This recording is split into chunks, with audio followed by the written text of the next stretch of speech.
राम जी, सीता जी, राम जी, सीता जी, दो राम जी दो सीता जी हैं। आपके दाहिने में लक्ष्मण जी उर्मिला जी, बाएं में आपके भरत जी मांडवी जी, नीचे ये शालिग्राम भगवान है, हनुमान जी है। सुनिए, जिस समय राजा जनक जी यहाँ के राजा थे उस समय इस राज्य का नाम मिथिला राज था। समझे? शॉर्टकट में हम भी सुना रहे हैं आपको। शिव जी के 4 प्रमुख शिष्य थे उस समय। राजा जनक जी, लंकापति रावण, बानासुर, परशुराम जी, 4 हो गए। ये चारों शिष्य थे। एक बार शिव जी की सभा लगी जिसमें चारों शिष्य को आमंत्रित किए, बुलाए, जिसमें 2 ही शिष्य उपस्थित हो पाए, राजा जनक जी महाराज, लंकापति रावण। दोनों शिष्य के बीच वेद पुराण में शास्त्रार्थ होने लगा। शास्त्रार्थ करते करते राजा जनक जी ने जीत हासिल किए। ये देखकर शिव जी ने प्रसन्न होकर, शंकर भगवान प्रसन्न होकर एक धनुष देकर उन्हें पुरस्कृत किए। ये देखकर रावण ने बड़ा दुखी हो गए कि हमने अपना 10 सिर काट कर इनको चढ़ाते हैं, फिर भी हम पराजित हो गए। राजा जनक जी जीत हासिल किए तो ईर्ष्या बना लिए कि राजा जनक से इसे हम बदला लेंगे। लंका वापस गए राजा रावण अपने, मिथिला वापस आए जनक जी महाराज। हर राजा अपने अपने राज्य में कर के रूप में कुछ न कुछ लेता है, कोई ढंग से लेता है, कोई बेढंग से लेता है। राजा रावण थोड़ा अन्यायी ढंग से लिया करते थे, कर तहसीली। अपने लंका में जो कर तहसीली करते थे, जो लोग साधु संत थे, गरीब तबका के लोग थे, असहाय लोग थे, जो कुछ भी देने में सक्षम नहीं है, वैसे लोगों से वो शरीर से रक्त निकालते थे और रक्त निकालकर घड़ा में जमा होता था। जमा करते करते जब रक्त से घड़ा भर गया, इसके बाद तहसीलदार ने रावण के पास जमा किया। ये देखकर रावण बड़ा हर्षित यानी बहुत खुश हुआ। तहसीलदार ने बताया कि सरकार, ये खुश होने की बात नहीं है, श्रापित घड़ा है। रावण ने पूछा क्या श्रापित है? तो कहे कि जिन जिन लोगों से हमने रक्त निकाले हैं शरीर से, वो बोले हैं कि इसी रक्त से राजा रावण विनाश हो जाएगा। रावण ने सोचे कि अच्छा मौका आ गया है, राजा जनक के राज में अगर इस घड़ा को गड़वा दिया जाए तो नाश हो जाएंगे, हम बच जाएंगे। उन्होंने जगह का चुनाव किए कि कहाँ पर इसे गड़वाया जाए। मिथिला राज की चौहद्दी है विष्णु पुराण के अनुसार। उत्तर में हिमालय, दक्षिण में गंगा, पूरब में कोसी नदी, पश्चिम में नारायणी गंडकी नदी। 64 कोस चौड़ा, 96 कोस लंबा। अभी हम लोग जानकी जन्मभूमि पुनौरा धाम पर जो खड़े हैं, ये जगह उस समय पुण्यारण्य वन जंगल से जाना जाता था। पुण्य यानी पुण्य होता है, अरण्य मीन्स जंगल, वन होता है, यानी ये पुण्य का जंगल था। राजा रावण ने सोचे कि पुण्य का जगह अगर माना गया है, इस रक्त भरा घड़ा को अगर पुण्यारण्य वन जंगल में जमीन में गड़वा दे तो राजा जनक नाश हो जाएंगे, हम जल्द से जल्द देख लेंगे। ये सोचकर आप पीछे गए होइएगा या जाइएगा, सीता कुंड बना हुआ है, उस कुंड के पास उस रक्त भरा घड़ा को गड़वा दिए। गड़वा देने के बाद मिथिला में अकाल पड़ गया।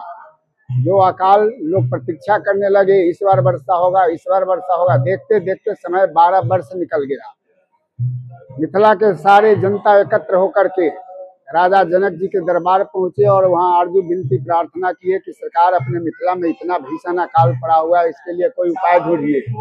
राजा जनक जी ने इतना भीड़ लोगों को देख करके बड़े बड़े ज्योतिष विद्या जानने वाले पंडितों को बुलाए और कहे कि आप लोग अपने ज्योतिष विद्या के द्वारा बताइए कि हमारे मिथिला में बारिश क्यों नहीं हो रहा है। ज्योतिष विद्या से बताए पंडितों ने कि प्रमाण में ऐसा आ रहा है कि राजा जनक जी अगर अपने हाथों से स्वयं हल चलावेंगे तो वर्षा हो सकती है, इसका संभावना ऐसा है। राजा जनक जी ने कहा कि मेरा मिथिला राज इतना लंबा चौड़ा है, आप सिद्ध करके जगह बताइए कि कहाँ पर हम हल चलावे ताकि वर्षा हो। उसमें बताए कि पुण्यारण्य वन जंगल में, ये पुण्यारण्य वन जंगल पौंड्रिक ऋषि को दान में दे दिए हुए थे सूर्य ग्रहण के अवसर पर। राजा जनक जी ने कहे कि वो जंगल हमने दान दे दिए हुए हैं, वहां में हम कैसे हल चलावेंगे, वहां हमारे अधिकार क्षेत्र से वो अलग है। साधु संतों ने सलाह दिए कि चलकर पूछा जाए पौंड्रिक ऋषि से, तो क्या सलाह देते हैं। राजा जनक जी कुछ साधु संतों के साथ यहाँ आए और पौंड्रिक ऋषि से सारी समस्या बताए। पौंड्रिक ऋषि कहे कि राजा जनक जी हल चला सकते हैं, प्रजा के भलाई के लिए जो भी करना है वो स्वतंत्र है, हल चला सकते हैं। राजा जनक जी फिर वापस जनकपुर गए और हल चलाने की तैयारी करके वहां से जब चले, विष्णु पुराण के अनुसार 88,000 साधु संत प्रजा उनके पीछे लग गए कि हमारे राजा हल चलाने चल रहे हैं बारिश होने के लिए। सीतामढ़ी बाजार में एक मंदिर है जिसका नाम है जानकी स्थान से भी प्रसिद्ध है। वहां पर उन्होंने आकर 88,000 लोगों को रात्रि विश्राम के लिए कैंप गिराए। घास फूस के घर को हम लोग मिथिला में मड़ई बोलते हैं। घास फूस के घर तैयार किए और यहाँ से उत्तर दिशा में लगभग 5 किलोमीटर पर एक हलेश्वर स्थान है, जहाँ पर उन्होंने जाकर के हल चलाने से पहले हलेष्टि यज्ञ किए और महादेव जी की शिवलिंग स्थापना किए और वहीं से हल चलाना शुरू किए। हल चलाते हुए जब सीता कुंड के पास आए तो यहाँ पर राजा रावण के द्वारा जो रक्त भरा घड़ा गड़ा गया था वो हल से टकराने पर फूटा। फूटने पर उसमें से अष्टसखी 8 लड़की के रूप में दिव्य सिंहासन सहित निकली। ये देखकर राजा जनक जी ने स्तुति किए हुए हैं, भाई प्रगट कुमारी भूमि बिदारी जनहितकारी भयहारी। स्तुति करने पर उसमें से 7 बच्ची सिंहासन सहित विलुप्त हो गई, धरती में दब गई और मध्य भाग की बालिका जो थी वो बच्ची रूप में रोने लगी। उस समय से बारिश होना शुरू हो गया। राजा जनक जी उस बच्ची को गोद उठा लिए। राजा जनक जी सोचे कि ये भूमि दान दिए हुए हैं, जिसका अधिकार है वही जो है इस भूमि बच्ची का भी अधिकारी होगा। उन्होंने पौंड्रिक ऋषि को गोद में डाल दिए, कहे कि ये भूमि हम आपको दान दिए हुए हैं, इस बच्ची पर आपका हक बनता है। पौंड्रिक ऋषि कहे कि इसका पालन पोषण हम कर नहीं पाएंगे, कर भी लेंगे तो भविष्य में कलंकित हो जाएंगे। आप राजा हैं, आप संतान के रूप में इसे स्वीकार करें। फिर से पौंड्रिक ऋषि जनक जी महाराज के गोद में डाल दिए और यहाँ नाम रख दिए जनक पुत्री जानकी। उस समय से और बारिश तेज हो गया। बारिश से बचने के लिए सीतामढ़ी जहाँ पर जानकी स्थान है वहाँ जो घास फूस के मड़ई बनाए हुए थे ये चले गए वहाँ। हमारे मिथिला में बच्चा बच्ची जब जन्म लेता है तो 6 दिन पर उसका छठी मनाया जाता है, तो वहाँ 6 दिन पर उसका छठी मनाया गया और नारद जी ने वहाँ नामाकरण छठी के रोज ही होता है। वहाँ पर जो है सीता नाम रखे। सीता क्यों रखे?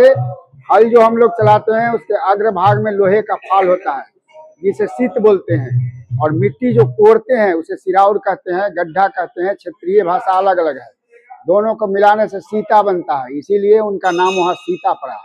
और घास फूस के घर जो बना हुआ था इसलिए वो जगह मड़ई कहते थे, तो इसलिए सीता जी के नाम से सीता और मड़ई के नाम से मड़ई। सीता मड़ई जगह का नाम पड़ गया जो हम लोग सीतामढ़ी बोलते हैं।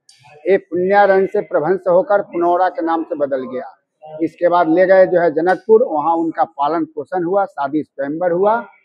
बोलिए जानकी जन्मभूमि पुनौरा धाम की। ये सब कहने के लिए समय चाहिए हमको।